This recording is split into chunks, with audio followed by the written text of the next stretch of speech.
past few years, Ricky Gervais, Stephen Merchant, and Carl Pilkington have been meeting regularly for a series of pointless conversations. This is one of them. Testing. Is that all right? Hello and welcome to the Ricky Gervais Show with me, Ricky Gervais, Stephen Merchant. Hello. And the little round-headed buffoon that is Carl Pilkington. All right.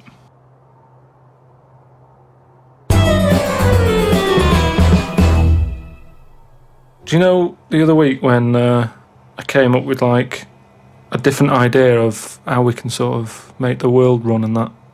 Can we just have a quick recap of that? Because I seem to remember it was a load of old arse. It was ridiculous. It was. He was saying that the world is overpopulated, so the system would be where people were living too long and stuff. So what happens is people live till 78. I don't know how you can enforce that, right? Yeah. But when they die, they've got a little baby in their stomach, Right. like a pip in an apple, that then carries on when they die. Right. It wasn't a theory. It wasn't an idea. It was the ramblings of a mental case. You're saying it's stupid, but someone's emailed in and said, "Oh yeah, that's pretty good." Just saying. If that's a no, right? I've been thinking. It is a no. What about if we do it the other way, right? Ah, Go on. Somehow, I don't know how. A kid has an old lady? that's what it's going to be, isn't it? A child will give birth to an old man. No. What I'm saying is, right? Go on. Work the other way round. Come on then. So if somehow we can inject something in like a body that's just died, right? Listen to this. Imagine this is notes. So- when he hands it into the Nobel people, Yeah. and they go, if there's a way that we can inject something, and they go, well, what? Well, I don't know the chemical formula, but something HO2. Right. So anyway, so you inject it in the temple. He's narrowed it down to the temple. So what happens? She sort of wakes up, Amazing. right? And she works the other way. So like she might be 77, Yep. and then she'll have a birthday. She's 76, and she's working that way. Right. If you know what I mean. Okay. Are you with me? No, keep it. Because the thing is, you've got. I'm really scared. Yeah. I'm really scared. This is the maddest thing you've ever said. This is madder than the old lady with the pip like an apple in her belly. It sort of did work. This is No, it didn't work. It worked in your head. It's like a dream that you wake up and go, oh, I've got a great theory. And This is it. Let me just tell you the on, ending, because the endings works out a bit better. Go on. What I'm saying is, when you die at the age of 78. 9 months, What? at the age of 9 months, because that's when you come out. What do you mean when you die at the age of You're not 9? scared of dying because you're now a baby, so you don't know what's going on anyway. So there's no fear. So you've missed out a bit here. So this woman, literally gets younger and younger? I think when she's in her 20s, she's in her old age, Rick. Yeah, but it doesn't matter because that's the fun part of your life, isn't it? When you're 20 and you've got all your energy and that. So before you die, you're actually having a good life rather than it being the other way around. But does she do different stuff than she did on the way up? Because she's already lived 78 years, hasn't she? Don't forget. She was a baby once, and she grew to 78 years. Then someone stuck a needle in her head and said, right, back you go. No, we'll forget all that bit. Forget all that bit. How do we forget that bit? What I'm saying So is... she died and she doesn't remember all her... This is a new life, is it? Let me just leave you with this. Right, you're talking shit. Explain yourself. But aren't the family getting younger as well? What's happened to the family? Forget it then, we'll leave it as it is. No, leave it as it is, shall we? Can we all agree on that, guys? Now, should we agree to leave it as it is? Is that all right? Because I don't want to hear any more from the diaries of Charles Manson. No, it's. I mean, you're a fucking maniac. A friend of mine got a gift, or rather gave it as a gift. I don't know if you've been familiar with these. It's a charity organisation, and you go on their website or you phone them up, and you can give someone else the gift of, say, a goat. And it's a sort of goodwill thing, you know what I mean? So you buy an African family a goat that will help them for years. And it's like you're saying, well, I would have bought you a present. Yeah, but I've used that money wisely. Yeah, so it's almost like they've given Exactly. the present. They've given the goat. Yeah, it's a beautiful idea. But as soon as he told me about it, I thought to myself straight away, knowing Carl's views on charity and giving, I wondered what his views would be. Well, are they happy with the present over there? Like the people who are getting it? You're an idiot. What, you think an African family wakes up and there's a little goat with a ribbon tied round it, and they go, "Oh, look what Santa brought us." Look, and that mince pie's gone and that glass of milk. You're such an idiot. No. But what I'm saying is, does that family want a goat? Yes. But why? It's not they want a goat, it's they need a goat. Do you think... What do you think this organisation is? Just arbitrarily giving goats to people. They're going to say, "Oh, I wanted Nintendo." What are you thinking? But what I'm saying is, right, let me put myself in their shoes. Well, This'll be they a haven't got first. any. But say I'm one of them, right, over there. Right, I'm sat there, it's Christmas Day, right? I open it up, open the present, little goat there, right? Now, if I was one of them, I'd be going, not another mouth to feed.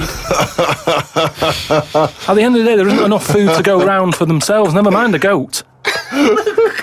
Don't they say, like, having a dog and that is quite expensive? Sometimes they say, you know, what with all the injections you've got to give it. Well, I'm assuming it's all above board. The goat's had its injections. That's what some of the money goes towards.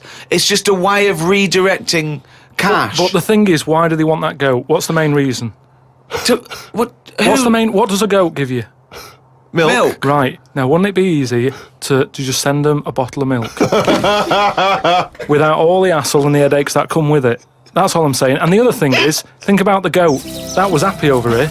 Suddenly, it's on barren land. No grass. I'm gonna burst! What do you mean? You didn't send a goat from here. I'm saying, who's happy at the end of this, right? You've got a fella who hasn't got a present over here because the mate bought him a goat, right? So yeah, let's do this properly. So there's a tick. He's not happy, right?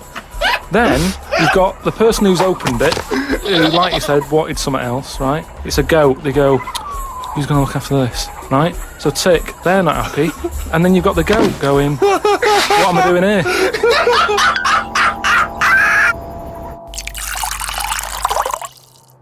Definitely love this, surely. Have you started seeing this now? Virgin are starting plugging Virgin Galactic. I think it's something like 200,000 quid, and you'll get a chance to go in a space shuttle into space. Carl, thoughts? Going to space. Wouldn't it be a fascinating experience to go into space and look back at the Earth? I mean, at what point are you all meant to be happy? Do you know what I mean? You're floating about up there, and because you don't get out, do you? What, you mean to do some duty-free shopping? I'm just talking, you don't go floating about, do you? You stay in your seat. Well, they probably let you move around on the shuttle. Yeah, no, but I'm talking about getting out. For me, when you go on you want to holiday... get out into space? Yes, but that's what I'm saying. When you go on holiday, the flight bit isn't the best bit of the holiday, is it? That's the bit you've got to do. So what I'm saying is you've got to stay on this and then you go back home. So you don't take luggage, right? I don't see the point. Right, so you're there, you're sat in your own clothes for the whole time, same clothes for the whole time. But I don't understand what is the point. I think it's the view. I think it's two things. I think it's the view and being able to be part of an exclusive club. I went into space. It's all that thing about man conquering nature, and you're one of that elite few that have managed to pop up, see the world from a distance that no one else can see it from, and then pop down. All that way just for the view. Yeah. Is it worth it? I mean, there's a lot of other places I haven't seen anyway. Right, before I think about that, I think if you've done everywhere, I haven't been to Scotland yet. Right? Right, yeah. I'm not being funny, but do you know what I mean? So just have a look in your back garden before you go looking in someone else's. In space? Yeah. Yeah. What would make it a trip worthwhile for you? I mean, if you did go into space, if we gave it to you free of charge, we said, Carl, go up into I know space. the answer. I know the answer to this, Steve. He's thinking, I'd like to meet some aliens that can talk like I do, Yeah. and I can understand them, and they can tell me something. Like what? Oh, they met God, he was all right. That's the sort of thing, that's what he's going to say. He'd like them to look like monkeys in spacesuits. Yeah. That would be his ideal thing. He'd like to go to the planet of the He'd like to go apes. to the planet of the apes. He Yeah, would I'll do that. love They to could go arrange to that. Look, he's nodding. He's Yeah. nodding. Thoughts, Carl? Well, yeah, that'd be brilliant. What would be brilliant? Seeing a little alien and that, having a chat with him, finding out what's been going on. What's been going on? No. But don't you think that, like, I mean, if you bought me that as a present, right, Yeah. either of you, Yeah. I wouldn't be that happy. For me, that's a little bit like... Well, that's annoying because we've got you a trip We to just space pulled and together. a goat. Yeah. Yeah. Do you know how, like, I am interested in sort of going on another planet, right? Not, Carl, you are on another planet, mate. No, but do you know what I mean? It would be quite sort of interesting. How do you think you'd get there? Well, yeah, you'd go on a rocket and stuff, but what I'm saying is, at least you know when you get there, you're getting out, you're having a bit of a wander. But I wouldn't be happy in just the journey bit of it. That's all I'm saying. That's great, isn't it? But the thing is, right, because I was looking into it a bit, because I was reading about the Virgin Atlantic thing, right? And I was reading something that in 1971, right, 3 of them went up there. There was one bloke in the rocket, right? The other 2 wandered off, had a walkabout, seeing what rocks they can find. And that bloke who was in the rocket, right, he was the loneliest man ever in the world. I don't know what to do. What that was. I don't know what to do. I don't know if that's some sort of profound poetry or I don't. Do you know what I think he's trying to say? He's trying to say he was, by definition, a human furthest away from all other human contact. Yeah, that's what I said. Yeah, okay. No, you said loneliest. Loneliest evokes an emotion. Yeah. But it's like he started crying and writing poetry and listening to Morrissey records. But what I was thinking is, do you think when he got up in the morning, he still bothered to put his clothes on? That's the first thing that came into your mind. No, when just you because pictured him I in always, there. at the end of the day, even if like my girlfriend Suzanne's out at work and that, I'm not happy walking about with everything out because you never know what's going to happen. I just mean, you never know if someone's going to turn up. No, I don't like what I don't like. No, I always pop some pants on or a towel, even if I'm not alone. always.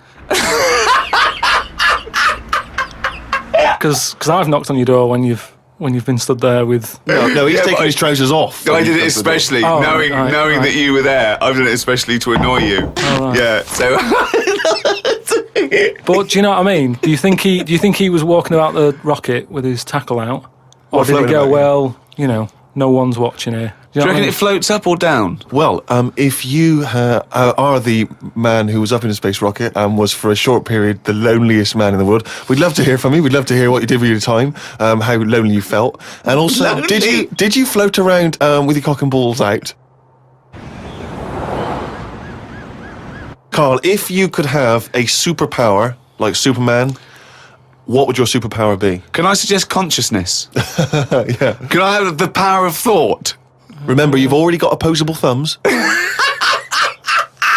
cross that one off the list. Oh, go on, Carl. There are so many to choose from. Telepathy, X-ray vision. Flight, invisibility.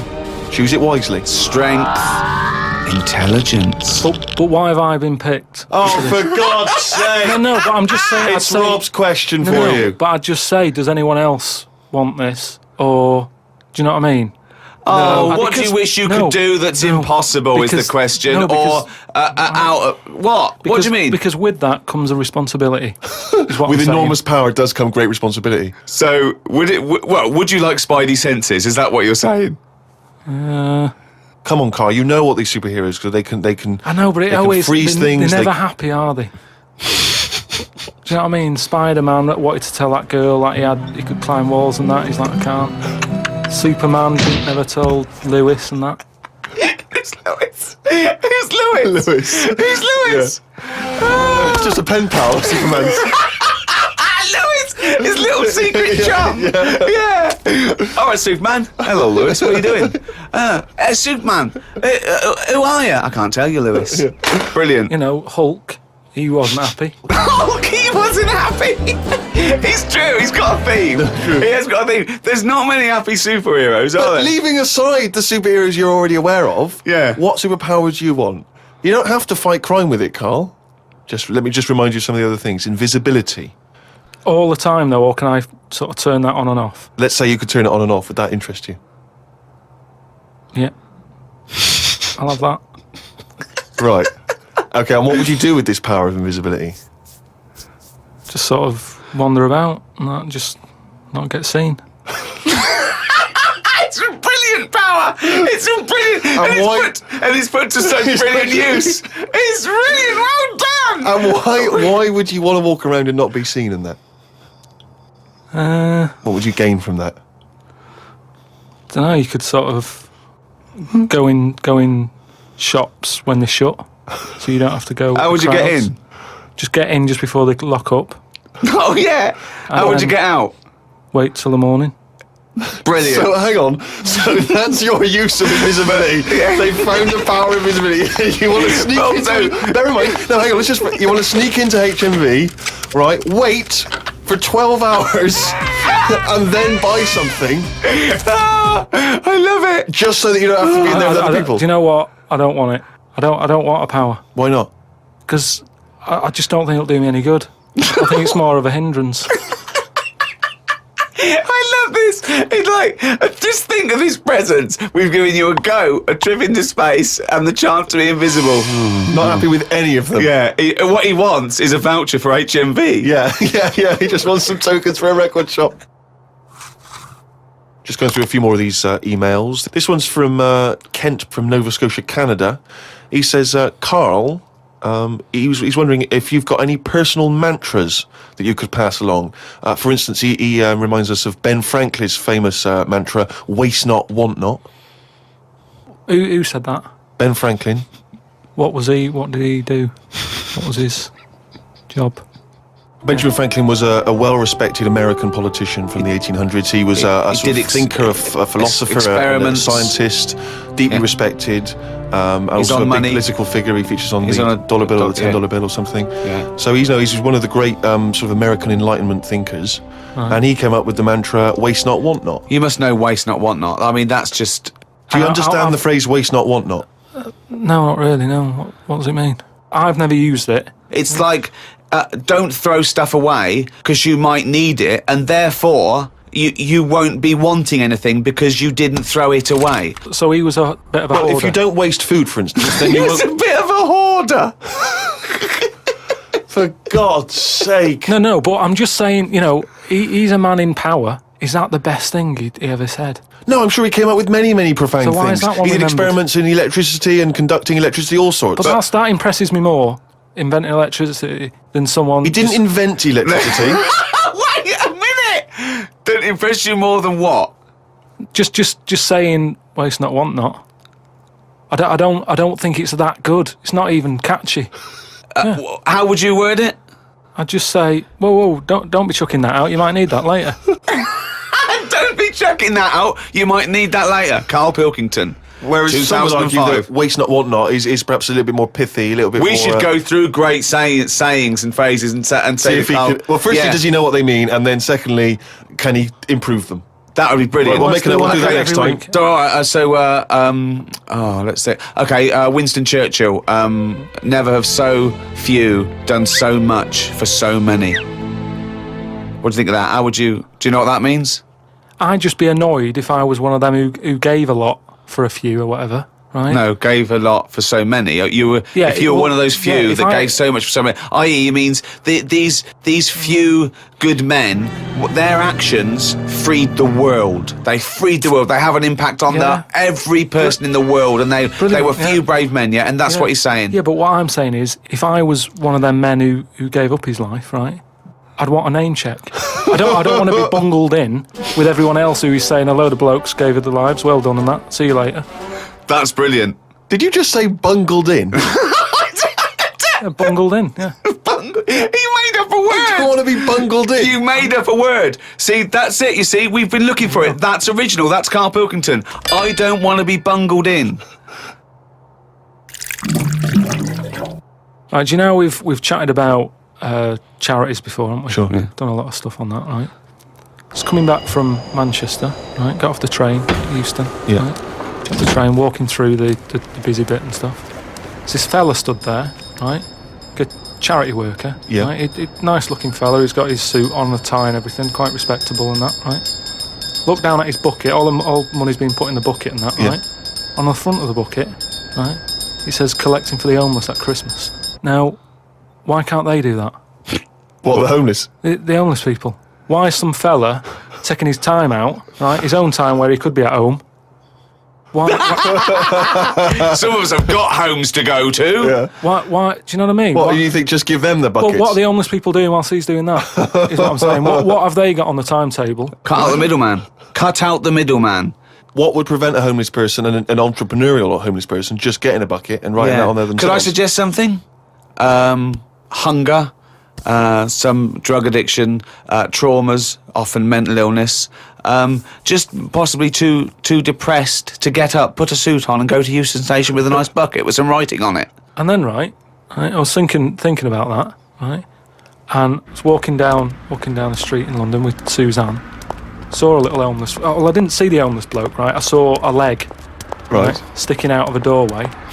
Thought, here we go, right, walked past it, right, you're not going to believe this. Go on. Homeless. Yeah. Chinese fella. I've never seen one of them. No, I'm not having a go, right? But have you ever seen? Do you know what I mean? That was a shock. I really don't think I have. I think he's got me there. I hate to say it, but I must say I can't remember ever seeing a homeless Chinese person. Weird, isn't it? I Actually, said, I was walked past and I said to Suzanne, "Did you see that?" She went, "What?" I said, "Just look back there." She said, "What?" I said, "That homeless fella. Look back at him." She said, "What?" I said, "He's Chinese." And she said, "Yeah, good point." Good point. Of course she did. She said that to shut you up. She didn't want to get into a conversation with you. Rick, it's that time again. It's what the whole world is waiting for now. Is it every Monkey week. News? It is Monkey News. Please perform live the jingle. Oh, chimpanzee, that monkey news, you. There we go. Right then. Well, got an email from John. You know, if you've got any monkey news going on in your area, Just let us know. God, amazing. but there's a TV channel in Moscow, right? And I think they had a bit of bad luck or something, a lot of redundancies and that, right? And whoever was in charge of it got a bit mental and got rid of loads of people, right? Yeah. And they come in the next day and they were like, "Right, are we ready to go live?" and that.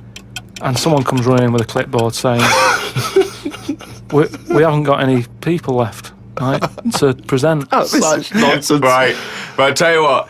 Right, okay, carry on. So he goes, "What?" If just one employee turns out to be Simeon and is doing a good job, I'm never doing this radio show again. So this TV channel, you know, it's having a lot of problems and that. They've got to go live, right? He's like, "What am I going to do?" Anyway, for some reason, right, there was a chimp knocking about. For some reason, that's the key piece of information, but we didn't get it. We didn't get it. It doesn't matter, does it? It doesn't matter. It does. It doesn't matter. Imagine if that was in a film. And they're going, "Well, I can't see where this plot go." Well, he's just there. He's just there. So anyway, so he sort of says, get it in a suit, right? Why? So, because they're running out of ideas, the clock's ticking, they've got to go live with something. What do you mean? What he's Is it a presenting? news programme? He's presenting. Listen, it's a chat show. I am not... They can't Again, talk. don't have a go at me, have a go at John, who sent this in. Right, And be this quiet, let's hear it. Let's hear the end. So anyway, so like I say, so they're going live, 5, 4, 3, 2, 1, what have you. Chimp sat there on the chair. He was like, "Look, let's just get through tonight's show and worry about this tomorrow, right?" What are you talking about? Look. So they put a chimp in a suit. What was that, handmade, or were the sleeves a bit short on him? You idiot, think. So anyway, it's sat there, right? And they're going, "Right, here we go. Good luck, everyone," right? Yeah. Chimp's there. What programme is It's a this? chat show. Whose chat show is it? Well, it's the monkeys. I like the fact It's the that monkeys now, is it? Did I say? I like the fact that they put the chimp in a suit. It's like, no one's going to take this chat show seriously if he's not dressed up, if he's not smart. Slovenly, look at that, slovenly ape. So anyway, Oh. let's get to the point of it and that, right? So anyway, so they go on, right? It's all going Didn't blinking. happen. There's no way this happened. Here's a fundamental So anyway. question. How was the chimp asking questions? Not sure about that bit, but all I've got is the stuff that was on the news site for this. Like I say, I've But given it's you, rubbish. Yeah, but I've given you some facts. No, I've they're told not. you there's a TV channel in Moscow that's having problems, right? I've explained that. No, bit. it's rubbish. They've got rid of presenters. The monkeys sat there, right? Don't worry about it. Anyway, I'm telling you, it goes all right. It So goes anyway, okay. In case you were worried, Rick. he's sat there, right? Absolute They get to the shit. first break, they're like, "Can't believe it," right? You know, viewing figures and that, they're loving it, right? What? No. What? How did they know the viewing figures in the break? Please And- do not interrupt the and news. What did the chimp At do in end the of it, first half? They had a big guest on that week, And what did he do? Just talk to was it? himself? They walked. So Cher comes on, I'm yeah. not sure, but say if it is Cher, right? No, Right? what? The main gaffer is like going, oh, Cher's going to go mental at us, right, for putting So on it with is. the No, monkey. it is Cher. No, it's In Cher. his mind, it's Cher sitting there talking to a chimp in a suit. So anyway, she and they're comes filming off- it for Moscow TV, and the ratings are going through the roof. Presumably there's a translator because Cher doesn't speak either Russian or chimp. So she comes off, right, and the bloke who's in charge is like, she's going to go mad. She's going to go mad here. She walks up, she goes, I love that. Right? She said that's one of the best interviews, right? So anyway, we decided, right, it went so well, kept him on. He's still there. I love the fact that Cher was an idea that Steve threw up, and now she's going, I love that, I love that, I love that, Jim, get me back there. I want to go to Moscow, never mind. Unbelievable. Don't have a go at me, have a go at John, but, you know, if you've got any monkey news, send it in.